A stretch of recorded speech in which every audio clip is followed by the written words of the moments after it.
Cyber crime course నేర్చుకుని ఏటీఎంలో దొంగతనాలకు పాల్పడుతున్న వ్యక్తిని మియాపూర్ పోలీసులు అరెస్ట్ చేశారు. ఏటీఎంలోకి వెళ్లిన కస్టమర్ డబ్బులు డ్రా చేసే క్రమంలో రాకుండా టెక్నికల్ డివైస్ పెట్టి డబ్బులు రాకుండా చేస్తారు. ఆ తర్వాత కస్టమర్ డబ్బులు రాలేదని వెళ్లిపోగానే ఇతడు డబ్బులు తీసుకుంటున్నట్టుగా పోలీసులు వివరించారు.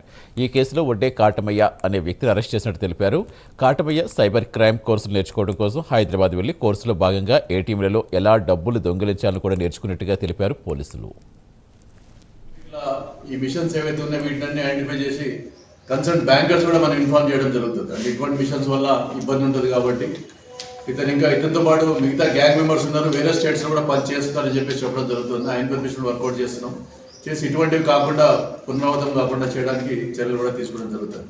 ఇది మన ఏవైతే స్టాఫ్ దీని మీద ఇమీడియట్ రియాక్ట్ అయ్యి ఎక్విప్మెంట్ పట్టుకోవడం జరిగిందో వాళ్ళని మన కమిషనర్ గారు కానీ మిగతా మా డీసీపీ వేయడం కానీ వీళ్ళంతా కూడా అప్రిషియేట్ చేయడం జరిగింది. ఇంటర్మీడియట్ అయిపోయింది, డిగ్రీ డిస్కంటిన్యూ చేసినాడు. ఇప్పుడు ఫర్దర్గా ఆన్లైన్లో కోర్సెస్ చేస్తున్నాడు. ఇంటర్మీడియట్ అయిపోయింది, డిగ్రీ మధ్యలో